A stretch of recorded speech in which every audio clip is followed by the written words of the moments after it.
Graça e paz, meus irmãos.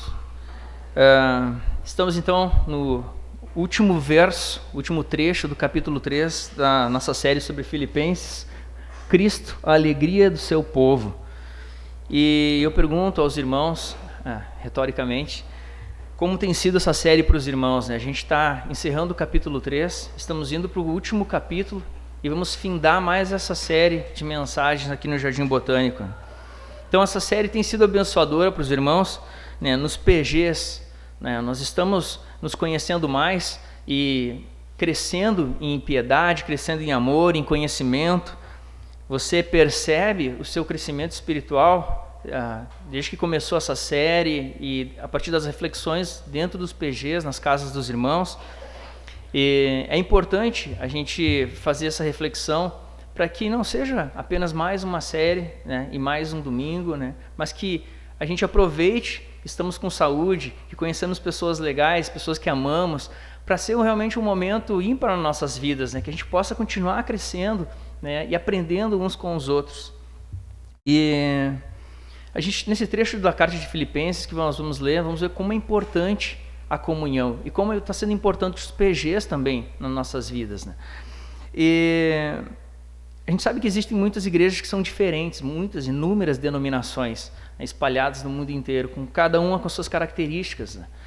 E aqui na carta de Filipenses a gente tem um modelo que seria um modelo ideal de igreja a seguir. Quando a gente pergunta assim, ok, mas como é que seria isso, né? Como a gente deveria se comportar, como deveria ser a igreja do Jardim Botânico, como deveriam ser as igrejas, qual é o modelo?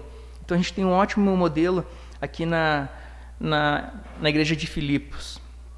Então, meus irmãos, inicialmente tem essa fala para que a gente realmente não seja engolido pelas nossas rotinas diárias, né?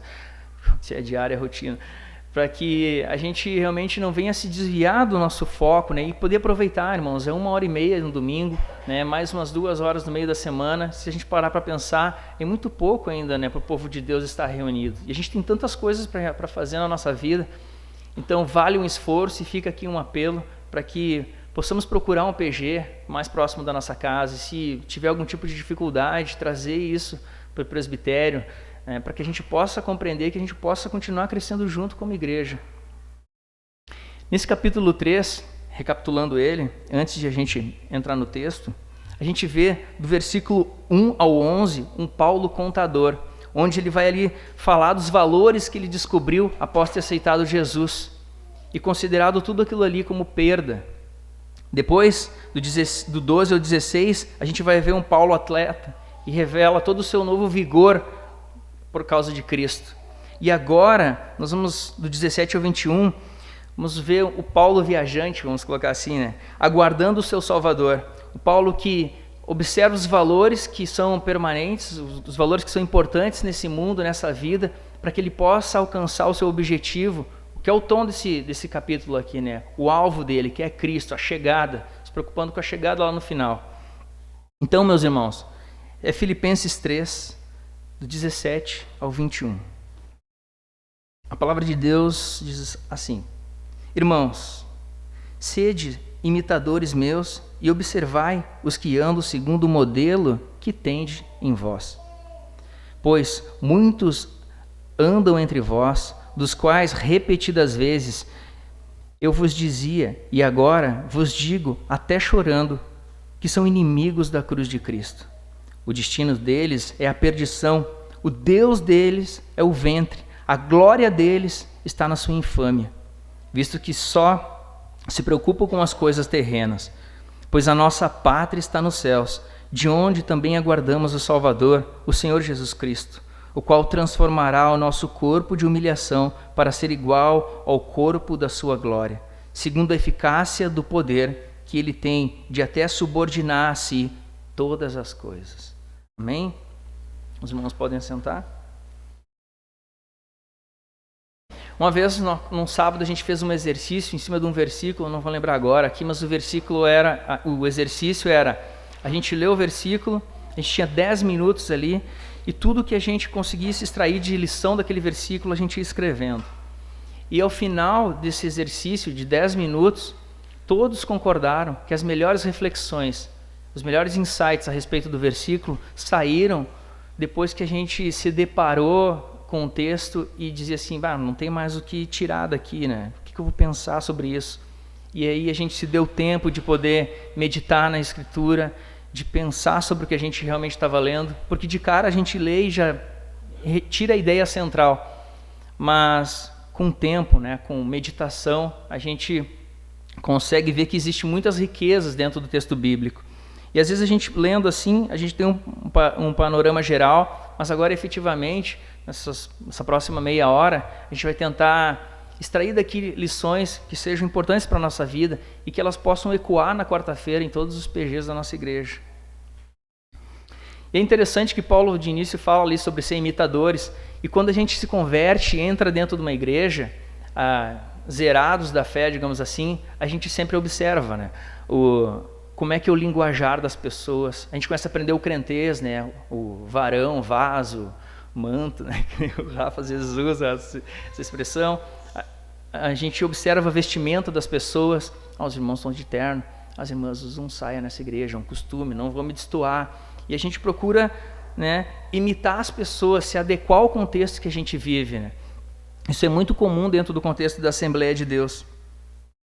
Mas qual seria o modelo, então, de conduta, de pensamento, de fala que a gente deveria ter? Todos os cristãos ao redor do mundo deveriam ter um modelo para que as pessoas olhassem para ele e dissessem assim, tu é cristão. E não chegasse para a pessoa e dissesse assim, tu é crente, tu é da Assembleia. Vejam que é diferente isso, né? É muito mais amplo, né? E é isso que Paulo fala. Ele se apresenta como um modelo ideal, digamos assim, um modelo para a igreja, né? E vale observar que existem muitas pessoas que são diferentes entre si. Aqui mesmo dentro da igreja, muitas pessoas que pensam diferentes entre si, têm compreensões diferentes sobre inúmeros temas diversos, né? E alguns até se dizem cristãos, agora falando de uma forma geral, mas deixam de acreditar em coisas que são basilares para a fé, para determinar que aquela pessoa de fato é cristão. Então, a gente olhando para Paulo, aqui a gente já pode considerar que nessa altura do capítulo 3, ao final, ele falou duas coisas que são bastante importantes. Ele diz assim, lá em Filipenses 2, 5 ao 8, que haja em vós a mesma disposição que houve em Cristo Jesus. Então, as pessoas já estão partindo do pressuposto que ele havia dito isso antes. Os irmãos já haviam partido do pressuposto que ele havia comentado isso, que tenhamos a mesma disposição que houve em Cristo Jesus em servir. E percebam também que Paulo não estava se colocando num pedestal e dizendo como eu sou muito bom, né? Como eu sou perfeito aqui. Olhem para mim e vocês todos me imitem, porque eu sou o padrão de excelência que vocês devem seguir. Isso, para quem conhece, para quem Paulo, vê que isso não é condizente com a fala dele, né? Mas ele comenta, né? Ele está encorajando os irmãos ali para imitarem ele, mas ele é um exemplo de humildade e abnegação. Então, o que ele está de fato fazendo é encorajando, vamos, me imitem, mas deixa também eu aprender com vocês. E isso é importante de a gente observar, porque ele diz assim logo depois, observai os que andam segundo o modelo que tende entre vós. Novamente, e observai os que andam segundo o modelo que tende entre vós. Então, a gente tem as qualificações pré-estabelecidas por Paulo na figura de Paulo, sendo quem ele era, o apóstolo, o grande apóstolo evangelista.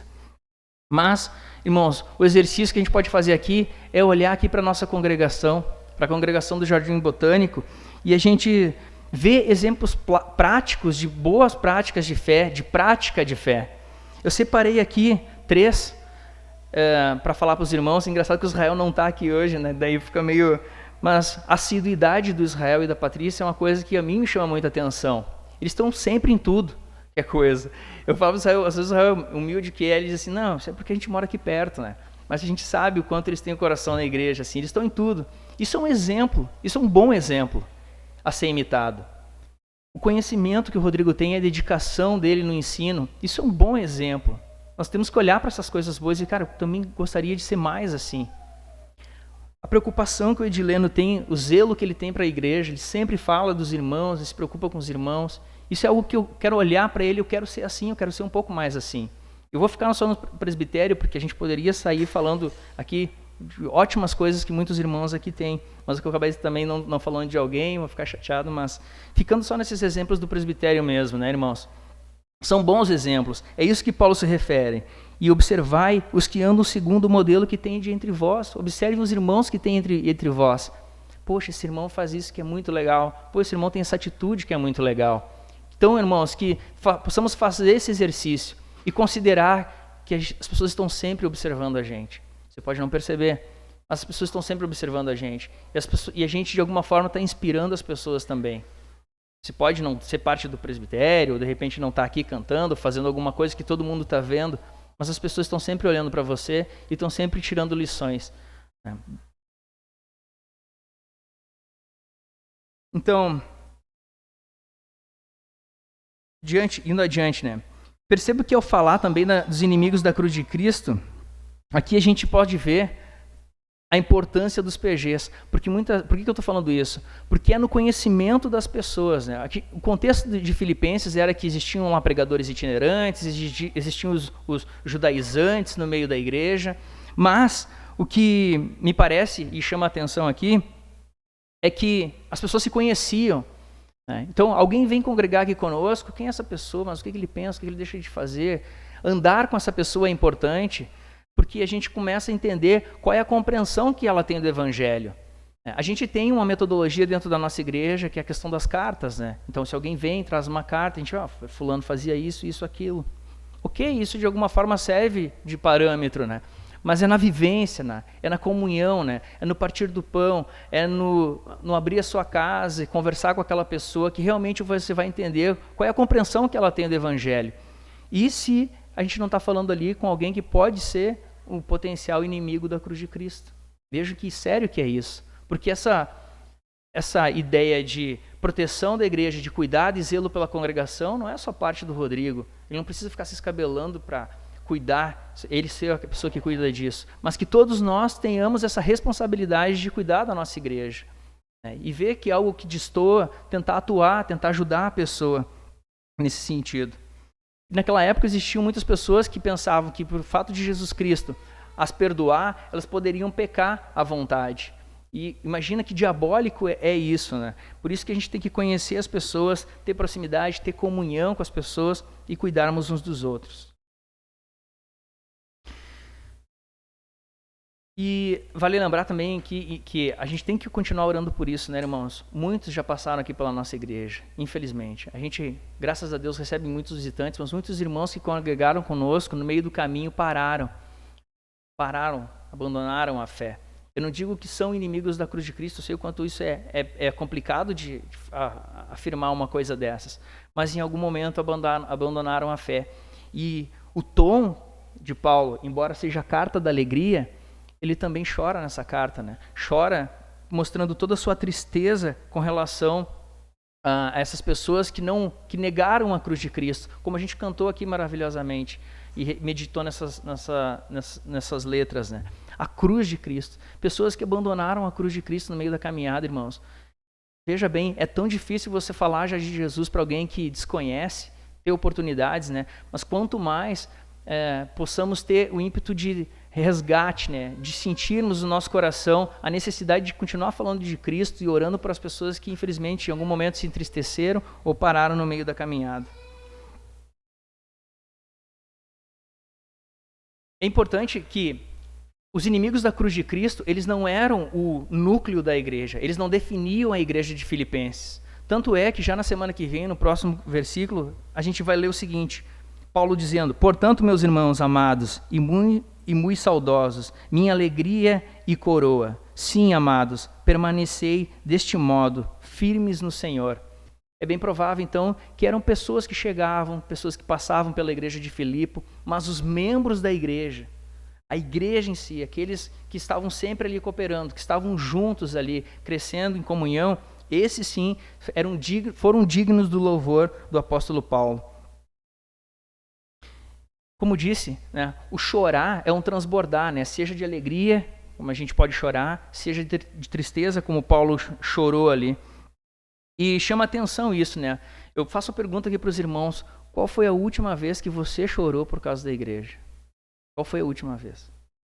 A gente ouve tanto escândalo, a gente ouve tantas coisas que muitas vezes, né, servem de ruído para a mensagem do evangelho lá fora, mas qual foi a última vez que você chorou? Talvez aqui para os irmãos que tiveram ano passado no dia da igreja perseguida aqui, em que a gente cantou hinos, né, bem baixinho, simulando o contexto de perseguição da igreja, em que a gente assistiu vídeo de irmãos que hoje correm risco de vida. Eu lembro de muitos irmãos ter chorado naquela manhã ali, tamanha emoção que é chorar pela igreja de Deus. Isso é um sentimento maravilhoso, maravilhoso porque a gente está falando aqui da noiva de Cristo, a igreja, as pessoas pela qual Jesus Cristo morreu. E nós, como partes dessa igreja, nós como membros desse corpo universal que é a igreja de Jesus, espalhada por todos os lugares, nós temos que olhar também e nos entristecer. Nós temos também que chorar, nós temos que ter esse sentimento. Ou pelo menos se a gente não tem esse sentimento, Deus, me faça se importar mais, me faça também em algum momento sentir o que meus irmãos estão sentindo. Eu quero chorar com os que choram, porque é muito fácil se alegrar com os que se alegram, né, com os que estão felizes, como os irmãos fizeram domingo passado, né, num contexto de comunhão aqui almoçando. É muito mais fácil. Mas sentir o peso, a dor pela igreja, isso é um privilégio, irmãos. É isso que Paulo, que poderia simplesmente isolar essa parte, nem fazer o seu relato, ele expõe o seu relato, que ele chora por causa da igreja. E por causa que haviam inimigos da cruz de Cristo dentro da própria igreja. Paulo se dizia o menor dos apóstolos, dos pecadores o pior. Ele foi quem disse que o amor de Jesus nos constrange. E após passar de perseguidor dos cristãos, né, de inimigo da cruz de Cristo, para cristão como parte da igreja, então ele reconhece como era a vida dele, como ele vivia, e agora a sublimidade do amor de Deus que está na vida dele. E isso, esse contraste, essa diferença, esse amor e essa misericórdia, porque todos aqueles que estavam perdidos, isso tudo vem à tona, e ele escreve ali, que fala até chorando para esses irmãos. Mas vamos falar um pouquinho mais sobre os inimigos da cruz de Cristo. O fim deles, como diz o versículo aqui, vocês podem ler, o fim deles é a destruição devido às suas más obras. Mas ele ainda fala, o Deus deles é o ventre, cuja glória está em sua infâmia, que só pensam nas coisas terrenas. O Deus deles é o seu ventre, como ele fala aqui, ou seja, estão mais preocupados com as coisas que trazem satisfação para si, né? Seja comida, bebida, prazeres, afim. Essa é a grande preocupação, esse é meu Deus. O que a gente poderia chamar hoje em dia, numa aplicação de hedonismo, buscar o prazer a qualquer custo, independente de estar certo ou errado. O meu Deus, né, são os meus prazeres, é o que me satisfaz. Ele também fala, cuja glória está em sua infâmia. Aqui a gente pode pensar naquelas pessoas que fazem coisas erradas, mas se gloriam e ainda acham isso bonito. Imagina, irmãos, isso dentro da igreja. Se a gente fosse trazer para o nosso contexto, talvez a gente olhasse para algumas igrejas, mega igrejas hiperlotadas, e as pessoas dizendo, olha só, tu dá R$1.000, Deus vai fazer tu prosperar, vai te dar 5.000. Puxa vida, eles devem olhar para eles assim e dizer, mas olha só, a igreja está cheia, é óbvio que isso é verdade, é óbvio que isso está certo. Isso não é distante de nós, existe na nossa cidade, basta ligar a TV, as pessoas barganhando com Deus, e acham que essa infâmia é uma grande glória, estão fazendo a coisa certa. Então, por isso também Paulo chora. Pensam nas coisas terrenas. Aqui a gente pode pensar no materialismo, a gente pode pensar naquelas pessoas que olham para outras pessoas porque ela tem mais condição e atribuem mais valor para ela do que pessoas que são mais necessitadas, de repente. Então, o valor pessoal das pessoas está naquilo que elas podem adquirir. A visão delas é terrena. Elas olham e querem mudar esse mundo, porque esse mundo é tudo que elas veem, esse mundo é tudo que tem valor realmente. E diante disso tudo, diante dessa descrição dos inimigos da cruz de Cristo, cabe a pergunta, será que pelo fato de estarem perdidos eternamente, é que todo o alívio terreno importa? Será que por não mirarem algo eterno, algo maior, algo que não vai viver no máximo 120 anos, ou 20 anos, 50, 60, Porque a gente, às vezes, olha para alguém e diz, poxa, o fulano, né, morreu, né, tinha 95 anos, viveu bastante, né? A gente acha 95 anos muito, né? Mas o que será a eternidade perto disso, né? Tiago nos fala que a vida é como um vapor. Imagina a dimensão, a compreensão de eternidade para dizer que, sei lá, 95 anos é como um vapor que aparece e logo desaparece. Então, essa pergunta é importante, né? Será que pelo fato de essas pessoas, inimigos da cruz de Cristo, estarem perdidos eternamente, é que todo o alívio terreno realmente importa? Será que é por isso? Talvez você possa dizer assim, nossa, Augusto, mas tu, que santarrão, que puritano que tu é, né? Veja bem, né? Então não posso ter nada, não posso aproveitar a vida. De fato, Deus dá boas dádivas para nós. Deus nos deu capacidade de criarmos, fazermos cultura, fazermos música, trabalharmos, capacidade intelectual para adquirirmos nossas coisas, conquistarmos nossas coisas, né? Irmos à luta, né? Enfim, o ponto aqui, irmãos, é que essas coisas não definem quem nós somos. Essas coisas não moldam o nosso ser. É Cristo que molda o nosso ser. Esse é o grande ponto. Não é porque a gente tem mais ou menos, né? O próprio apóstolo é o grande exemplo disso, né? Sabe estar contente no muito, mas sabe estar contente no pouco também.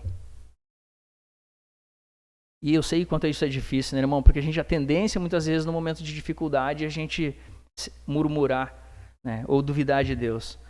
E, de alguma forma, se desesperar. Mas que essas coisas possam não nos definir, essas aflições não nos definem, que a gente possa estar com os olhos fitos lá no Senhor, no céu, no nosso grande objetivo, que é a glória eterna.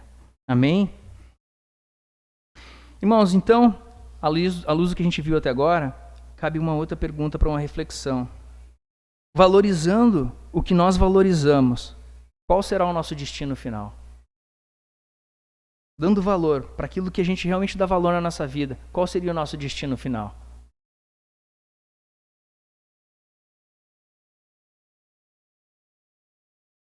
Talvez alguém aqui diga assim, Augusto, mas diante de tudo isso, de que Paulo escreve, ser um inimigo da cruz de Cristo, isso não se encaixa dentro da minha perspectiva como cristão. Eu não sou assim, né? Eu não tenho essas qualificações. Logo, eu não sou um inimigo da cruz de Cristo. Meu Deus não é meu ventre, minha glória não é minha infâmia, e eu não penso só nas coisas desse mundo. Tanto é que eu estou aqui na igreja hoje.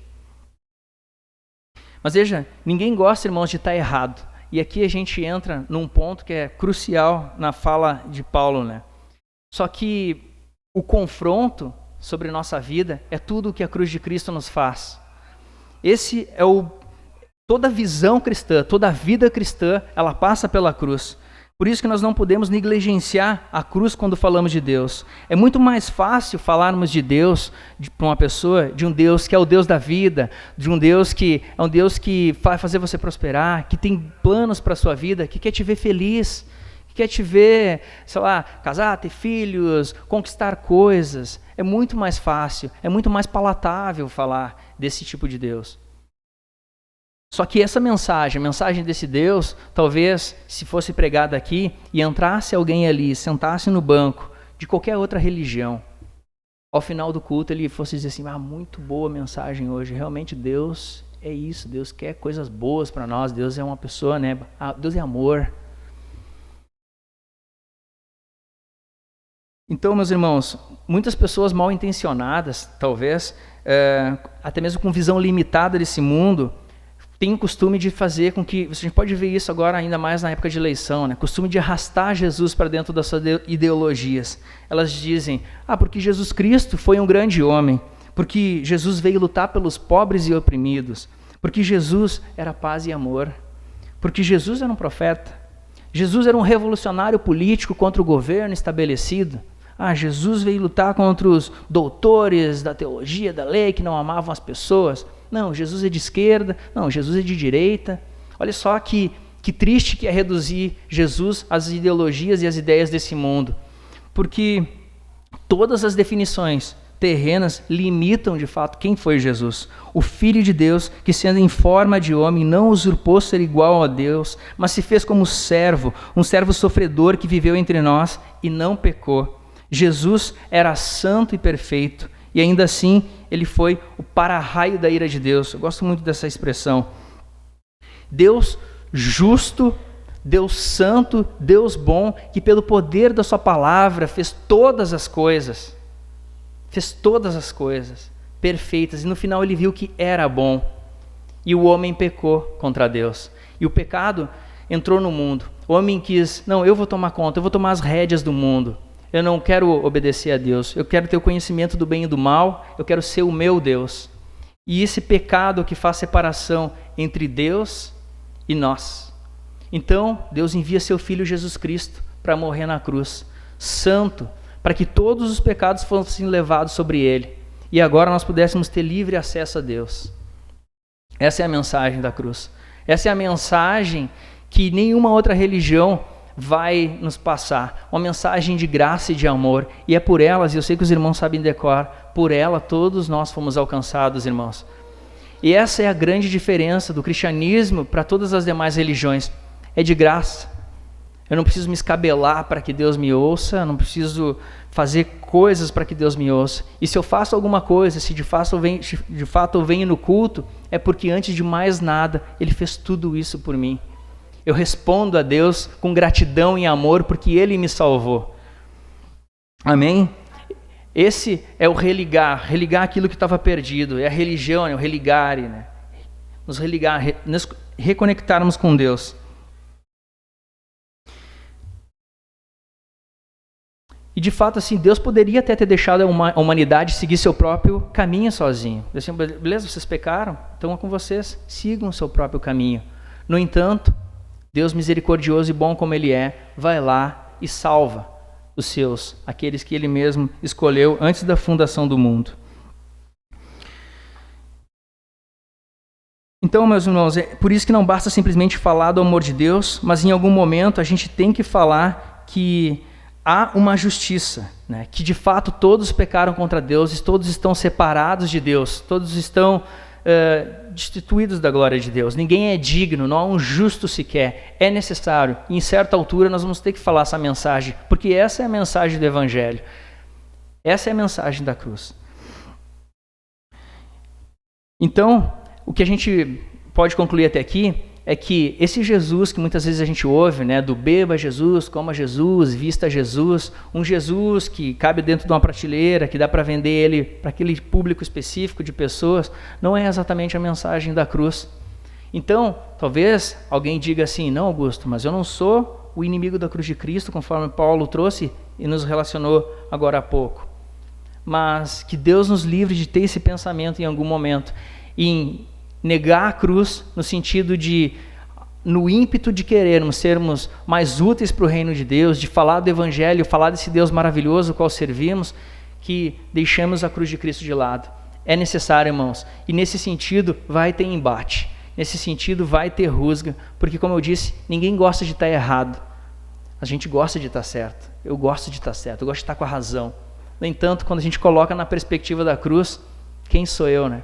Quem sou eu diante de Deus? Quem sou eu diante da cruz? Quem sou eu para ser salvo? Eu sou um miserável, um pobre qualquer.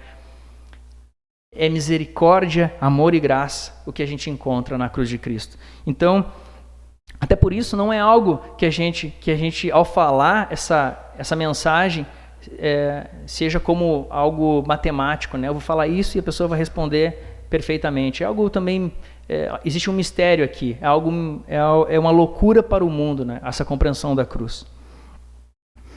Na parte final, Paulo nos diz que nossa pátria está no céu.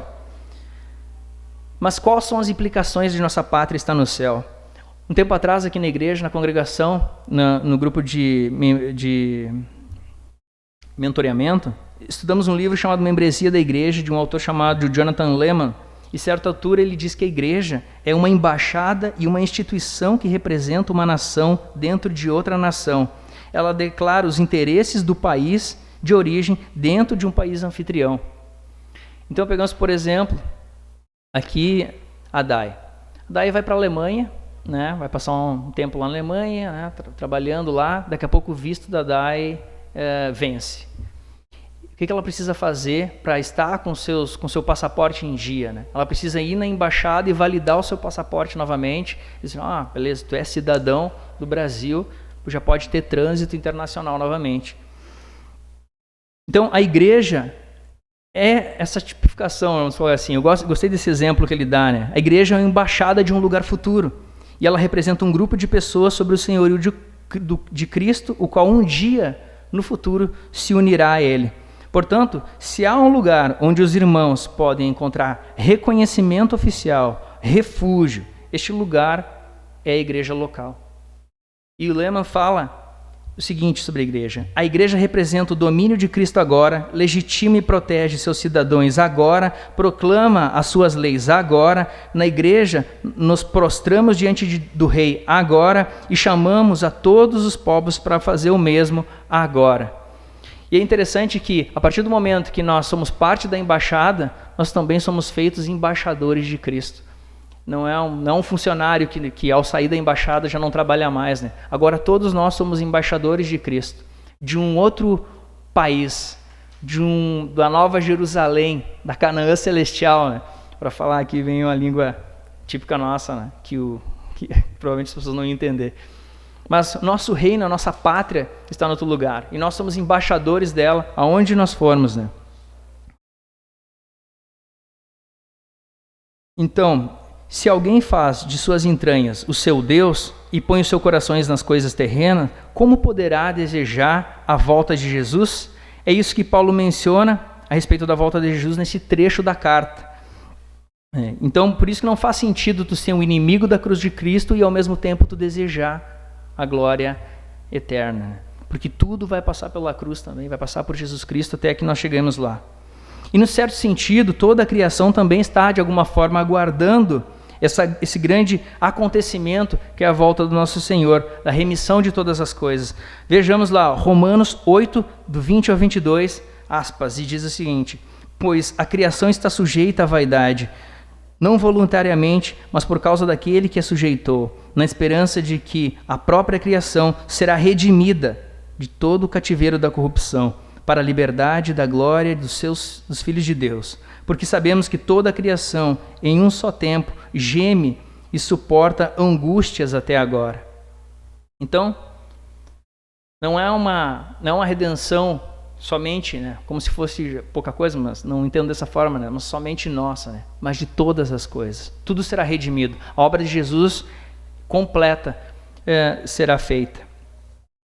E aqui, irmãos, indo para o final, nós chegamos num ponto que é bastante intrigante para todos nós, que é o verso 21, e o 21, a parte A dele diz o seguinte, assim: o qual transformará o nosso corpo de humilhação para ser igual ao corpo da sua glória.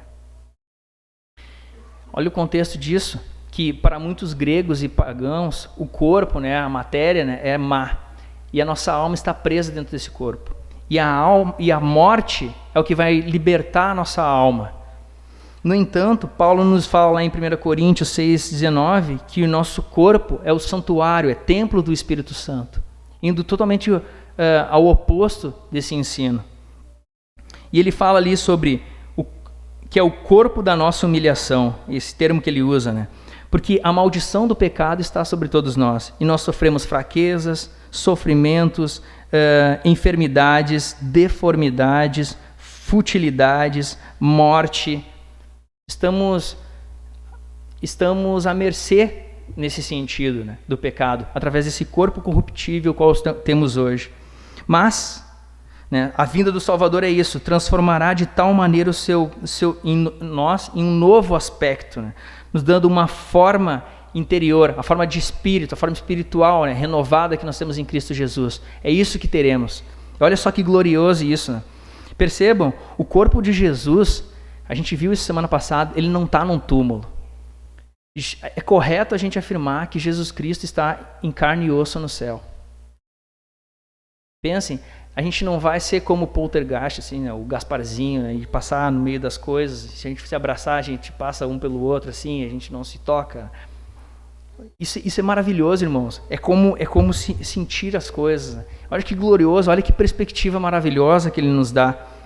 Vejam esses versos em Romanos 8:29. Seremos conforme a imagem do seu Filho.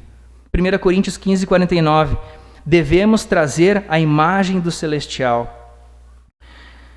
1 João 3,2, sabemos que, quando ele se manifestar, seremos semelhantes a ele, porque veremos de vê-lo como ele é. Então aqui também cabe a pergunta, né, como isso é possível? Como pode isso acontecer? Isso é matéria, né? A gente está falando de matéria aqui, né? Como ficam aqueles irmãos que no passado foram engolidos por leões? Aqueles tantos outros irmãos que no passado foram queimados, né, em fogueiras por causa da sua fé. E como sucederá com tantos outros que a partir de Cristo morreram, né, foram enterrados, se decomporam e dentro de todo aquele processo que existe, natural, viraram matéria novamente, enfim, cá estamos. Será que os milhões e milhões e milhões de irmãos que vieram antes de nós, né, porque a Terra é uma só, a matéria é uma só, né, vai ter matéria suficiente para todo mundo, né? Como isso se daria, né? Veja que interessante que é pensar sobre isso. Não sei se os irmãos já tiveram essa reflexão, né? Mas para tais perguntas, irmãos, não existe uma resposta que satisfaça o nosso intelecto corrompido pelo pecado. A gente não pode levar isso para um laboratório e dizer que vai funcionar assim, assim, ou vai ser uma coisa híbrida, ou como é que vai ser. Não tem como. Mas o ponto é a onipotência daquele que não pode ser retido pela morte. Jesus Cristo, onipotência é ser todo-poderoso. Veja bem o que ele fala lá no verso 21, a parte B agora. Segundo a eficácia do poder que ele tem até subordinar a si todas as coisas. A gente está falando daquele que lá na criação, pela sua palavra, fez todas as coisas serem criadas, acontecerem. Alguém que não está, a gente está falando aqui da pessoa que não está limitada ao tempo, à matéria, a nada. É Deus. A gente está falando aqui do Cristo, o qual governa todas as coisas, que tem debaixo dos seus pés potestades, todas as autoridades, que reina soberanamente. Então, ele não poderá transformar o nosso humilde corpo à semelhança do seu próprio corpo glorioso. Veja, irmãos, que maravilhosa essa perspectiva, irmão. Que maravilhoso, que glorioso essa perspectiva. É assim que Paulo conclui o seu capítulo 3. E Paulo atinge aqui um grau na escada da compreensão do Evangelho, o mais alto possível, e nos abrilhanta então com um capítulo maravilhoso na carta de Filipenses, a respeito daquele que largou tudo que tinha por causa de Cristo, que se renovou suas forças na corrida por Jesus Cristo, o atleta Paulo, e agora nos dá essa perspectiva maravilhosa de amor à igreja e de um futuro em que estaremos na glória com nosso Senhor, todos nós, irmãos. Isso é maravilhoso. Isso seria um motivo, assim, enfim, de grande alegria. É motivo de grande alegria. Paramos para pensar sobre isso. Que esperança maravilhosa, irmãos. Que esperança maravilhosa. Só o cristianismo nos dá isso, né? Então nós vimos nesse capítulo 3 que desde a conversão ele repudia todos os méritos humanos, a justificação e a santificação são alvo da perfeição e atinge grande consumação quando alma e corpo forem por inteiro em união a todos os santos, e com isso glorificará Deus em Cristo nos novos céus e nova terra pelos séculos dos séculos. Tudo isso para a graça, né, para a glória, para louvor do nosso Senhor e Deus. Irmãos, a carta de Filipenses foi escrita no ano 52 depois de Cristo. No ano 110, um dos pais da igreja chamado Policarpo, que é bispo de Esmirna, escreve também uma carta para Filipenses. E aqui acho que é importante eu fazer essa leitura aqui para a gente entender um pouco melhor ainda sobre essa igreja.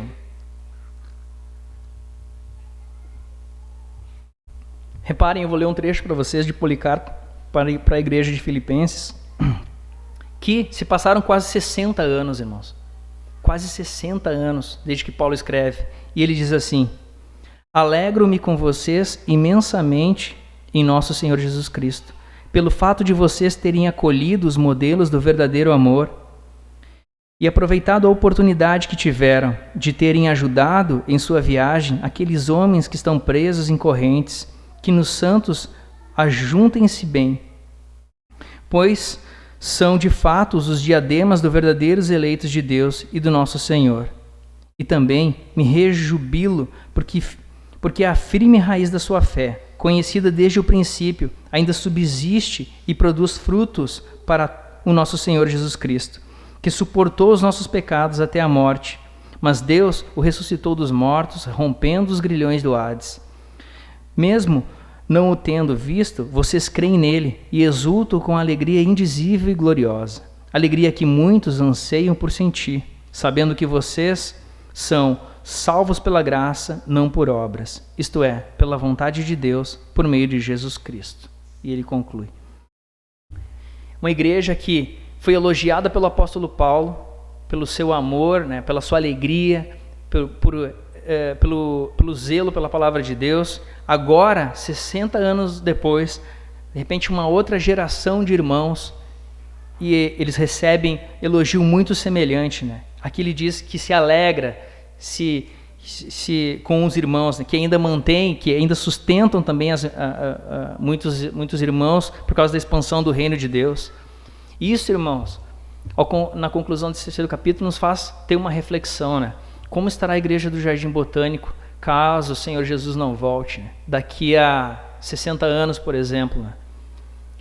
Muitos de nós vão ter passado, né? A gente vai ter vivenciado tantas outras coisas aqui, né? Mas que a gente possa, irmãos, isso é algo que não está na mão só do presbitério novamente, está na mão de todos nós, né?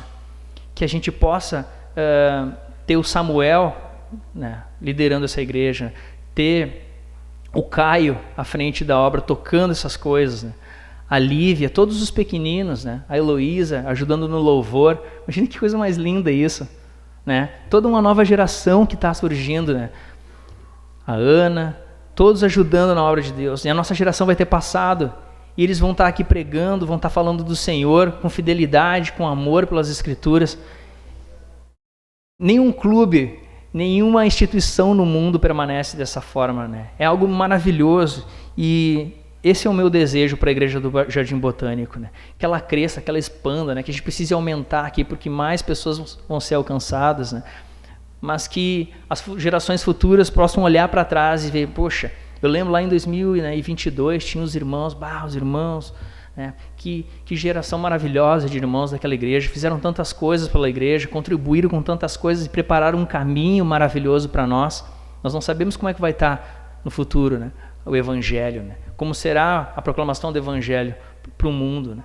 Mas que a gente possa não negligenciar na nossa capacitação como igreja, como pais, como famílias, né? Como em comunhão através dos nossos PG, que possamos aumentar a nossa comunhão e crescermos em graça e conhecimento. Então, meus irmãos, que Deus nos ajude a sermos mais parecidos com a igreja de Filipenses, que sejamos alegres em servir, dispostos em socorrer os nossos irmãos, a investir tempo e até mesmo as nossas finanças na expansão do reino de Deus. Que o Deus, nosso Senhor e Salvador, nos ajude nesse trabalho. Eu quero convidar os irmãos a se colocarem de pé, então, para orarmos.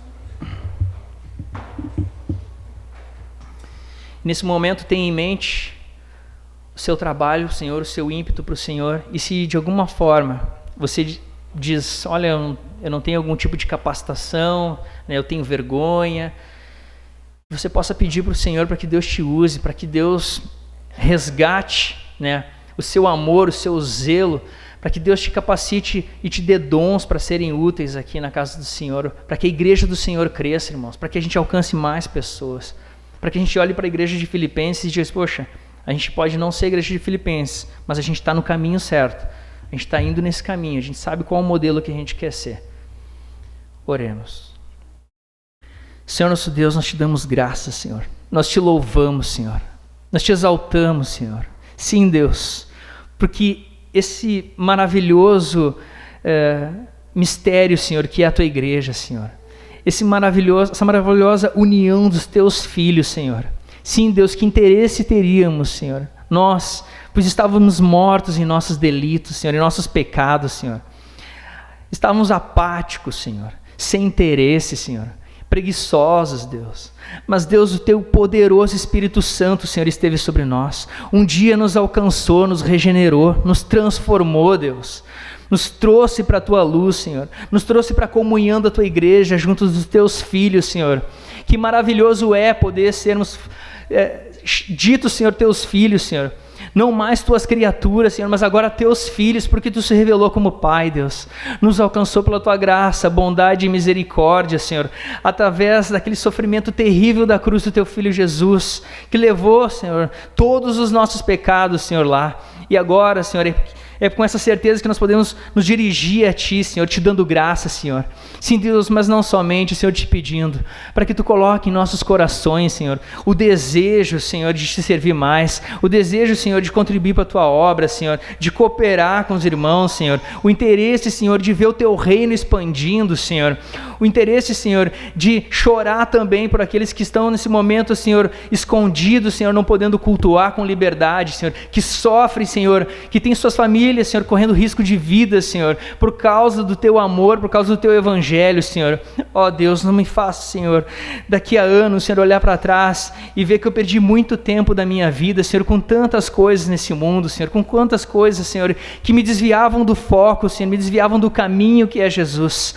Ajuda-me, Deus, ajuda porque eu sou fraco, Senhor. Ajuda, Senhor, porque muitas vezes eu não tenho vontade, Senhor. Ajuda-me, Deus. Ajuda, Senhor, porque Tu sabe, Senhor, que eu Te amo, Senhor. Tu sabe que eu quero aprender mais de Ti, Senhor, que eu quero Te conhecer mais, Senhor. Ajuda, Senhor, que eu quero Te servir mais, Senhor. Oh Deus, que a minha vida, Senhor, seja testemunho, Senhor, perante o mundo, Senhor. Que aqui na igreja, Senhor, eu possa ser usado maravilhosamente em Tuas mãos, Senhor. Que o Teu Espírito Santo esteja comigo, Senhor, em todos esses momentos, Senhor. Oh Deus, me ajuda no meu ministério, Senhor, como pai, Senhor, como estudante, Senhor, como trabalhador, Senhor, para que aonde Tu tenha me enviado, Senhor, assim como Tu fará no final desse culto, Senhor, para os mais diversos lugares da nossa cidade, Senhor, que lá eu seja sal e luz, Senhor, para que as pessoas olhem para mim, Senhor, e vejam um cristão e não somente um religioso, Senhor, alguém, Senhor, preocupado com os seus dogmas, mas alguém, sim, preocupado em proclamar o Teu amor, a Tua cruz, Senhor. Alguém, Senhor, preocupado como um arauto, Senhor, em convidar as pessoas a passarem pela Tua cruz também, Senhor, a serem confrontadas por ela, Deus. Eu Te peço, Senhor, que o Teu Espírito Santo nos capacite, Senhor, ainda mais, Senhor. Use, Senhor, a Tua igreja, Senhor, posta nesse lugar aqui no Jardim Botânico, Senhor, como luzeiro no meio desse bairro, Senhor, para que as pessoas possam ver a Tua cruz, o Teu amor, a Tua graça, Senhor, o Teu evangelho, Senhor, e tenham suas vidas transformadas. E aqueles, Senhor, que sofrem, Senhor, com os aguilhões do pecado, Senhor, com os vícios, Senhor, e tantas outras coisas, Senhor, possam abandonar tudo isso, Senhor, e viver em novidade de vida, Senhor, como Tu mesmo nos fez experimentar. É isso que Te pedimos, Deus. E desde já agradecemos no nome do Teu Filho Jesus. Amém.